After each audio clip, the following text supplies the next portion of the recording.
আজকের ব্লগে তোমাদের মধ্যে কি শেয়ার করছি বলো তো। আজকের ব্লগে আছে যে আমাদের বাসায় যে নতুন বিয়ান এসেছিল, বিয়ান তাদের জন্য কি কি আয়োজন করা হয়েছিল, তো সব কিছুই থাকছে আজকের এই ছোট্ট একটা ব্লগে। তো দেখো এখানে হচ্ছে আমার বোন মানে পিসির বড় মেয়েটা, ও হচ্ছে বড় মাছ ধুচ্ছিল, তো ওকে একটু ক্লিক নিয়ে নিলাম। আর এখানে সবাই মিলে সবজি কাটছিল। আসলে যখন সবার জন্য আয়োজন করা হয় তখন সবাই মিলেমিশে সবাই কিন্তু এগিয়ে আসে প্রতিটা জায়গাতেই। আমাদের এই বগুড়া অঞ্চলেও তাই, কোনো একটা অনুষ্ঠানে দেখবে সবাই হাতে হাতে কাজ করে দেয়, মানে সবাই। দেখো আমিও বসে গিয়েছি, যদিও বা এইবার প্রথমবারের মতো আমি শুধু বসে বসে খেয়েছি, আনন্দ করেছি আর ভিডিও করেছি এই অনেক বছর পর। তাছাড়া আমি ভাই যেখানে যাই না কেন সেখানে আমার কাজ করতে করতে দিন শেষ। কিন্তু আমি যে কাকার বাড়িতে বিয়েতে এসেছি, বিশ্বাস করো শুধু খেয়েছি, ঘুরেছি, আনন্দ করেছি, খুব মজা করেছি, আমার অনেক ভালো লেগেছে। তারপরেও তাদের সাথে একটু জয়েন করছিলাম আর কি কাজে, যদিও বা তাদের মতো আমি এত পারদর্শী নয়। আর এইদিকে দেখো তাদের মাছ ধোয়া হয়নি, আর আমার এই যে দিদি ওরা সবাই বসে লাউ কুটতেছে, কারণ মাছের মাথা দিয়ে রান্না করা হবে লাউ ঘন্ট।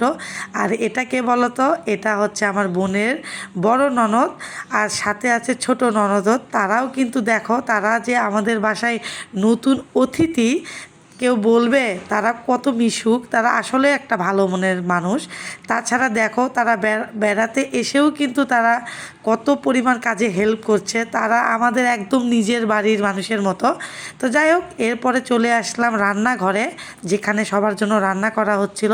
এখানে খেজুরের গুড় কাটা হচ্ছে, আর এইদিকে দেখো বৌদি রান্না করবে খেজুরের গুড়ের পায়েস। তো এখানে আগে চালটা রান্না করে নিয়ে এরপরে গুঁড়ো দুধ দিয়ে করা হবে হচ্ছে খেজুরের গুড়ের পায়েস।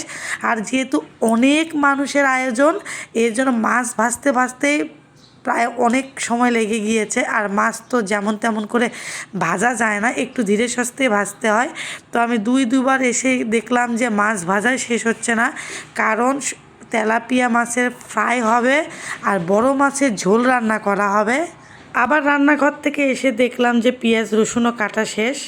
তারপরে আমি একটু ছেলেকে খাওয়াইতে গিয়েছিলাম, তারপরে শুনলাম মাংস রান্না হচ্ছে। তারপরে আবারও মোবাইল নিয়ে বের হয়ে পড়লাম ভিডিও করার উদ্দেশ্যে।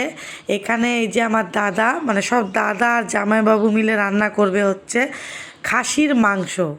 তো সেদিন তো রাতে রান্না করা হয়েছিল কক মুরগি, শক্ত মুরগিটা, আর আজকে রান্না করা হবে খাসির মাংস।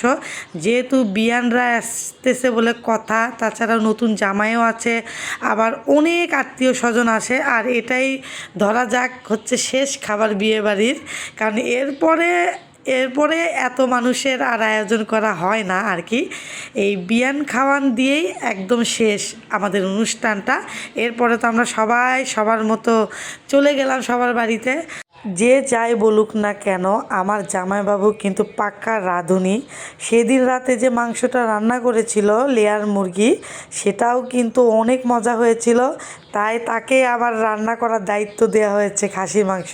যে মানুষটা ভালো রান্না করতে পারে তাকেই কিন্তু রান্নার কাজটা দেয়া হয়।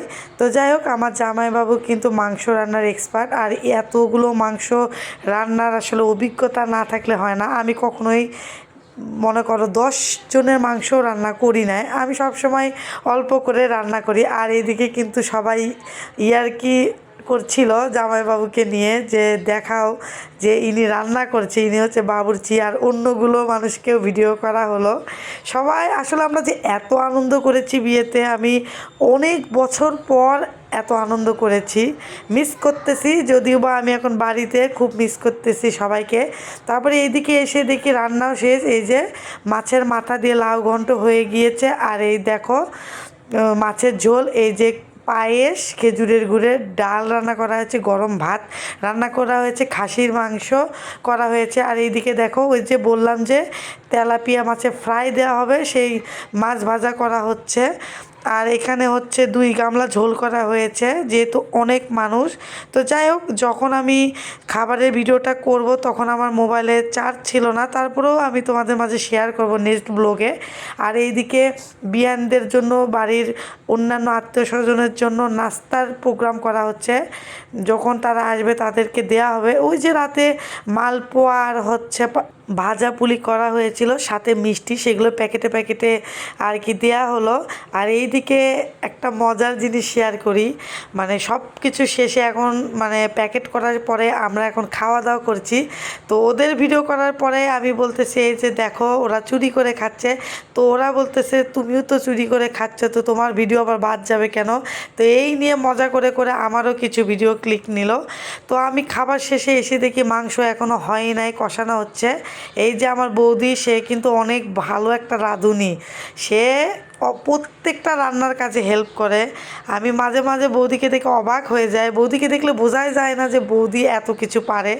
শুধু রান্না না, বৌদি আসলে একটা ভালো মনের মানুষ। তাদের ঘরেই তো আমি ছিলাম এই কয়দিন। তো যাই হোক, বিয়ানদের ভিডিও তো আগেই ছাড়া হয়েছে, তাদের বরণ করা হয়েছে, এরপরে তাদের নাস্তার প্যাকেট দেওয়া হবে, এরপর নাস্তার প্যাকেটের পর জামাই বরণ হবে, এরপরে কি হবে, খাওয়া দাওয়া। তো সব কিছুই তোমাদের মাঝে টুকটাক আগেই শেয়ার করেছি। এরপরে আসে শুধু খাবারের ব্লগ, সেটাও আমি অবশ্যই শেয়ার করবো। টাটা।